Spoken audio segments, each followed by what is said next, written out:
আজকে এমন একটি বিষয়ের উপর কথা বলব, যে বিষয়ের কথাটা শুনলে আপনারা অবাক হয়ে যাবেন। হয়তো এর আগে অনেকে বলেছে, আবার অনেকে হয়তো বলেওনি। যাই হোক, সেই বিতর্কে আমি যাচ্ছি না। আমরা ছোটবেলাতে যে কথাটা শুনে আসছি যে আমাদের শরীরে ধরুন এই চৈত্র বৈশাখ মাসেও বেশি দেখা যায়, ফাল্গুন মাস দিয়েই শুরু হয় যে আমাদের শরীরে নানা রকম পক্স, হাম, মায়ের দয়া যাই বলুন না করি এই ধরনের জিনিস দেখা দেয়। হ্যাঁ, এই দেখা দিলে আমরা তখন বলি শীতলা মায়ের কোপ পড়েছে বলে, আ বা ক্রুদ্ধ হয়েছে বলে, রাগ করেছে বলে এইজন্য এই জিনিসগুলো হয়েছে। শীতল মাকে সন্তুষ্ট করার জন্য আমরা শীতলা মায়ের কাছে গিয়ে পুজো দিই। মিষ্টি দিয়ে, ডাব দিয়ে, নানারকম ঠান্ডা জিনিস দিয়ে মায়ের পুজো দিয়ে আসি। আচ্ছা, কোনোদিন ভেবে দেখেছেন যে মা, যাকে আমরা মা ডাকছি, সেই মা কি সন্তানের কোনো সময় কষ্ট দিতে চায়? কখনোই কিন্তু না। মার কোপে পড়ে হয়েছে বলে আমাদের গায়ে কিন্তু এই জিনিসগুলো হচ্ছে সেটা কিন্তু না। আসলে কি বলুন তো, এই সময় একটা আবহাওয়ার পরিবর্তন ঘটে এবং একটু গরম পড়ে যায়। আবহাওয়ার শীতের থেকে গরম আসছে, সেই আবহাওয়ার মধ্যে আমাদের শরীরে নানা রকম সমস্যার সৃষ্টি হয়। অনেক সময় অনেকের শরীর খুব গরম হয়ে যায়।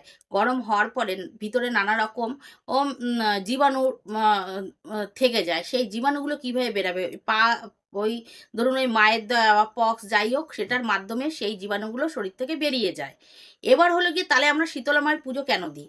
দেখুন, মাকে এইজন্যই দিচ্ছি যে মা আমার এই যন্ত্রণার হাত থেকে আমাকে রক্ষা দেবে। এই না যে মা আমাদের উপর রাগ হয়ে আমাদের এগুলো দিয়েছে, মাকে ঠান্ডা করলেই আমাদের এই জ্বালা যন্ত্রণা আ কমে যাবে, সেটা না।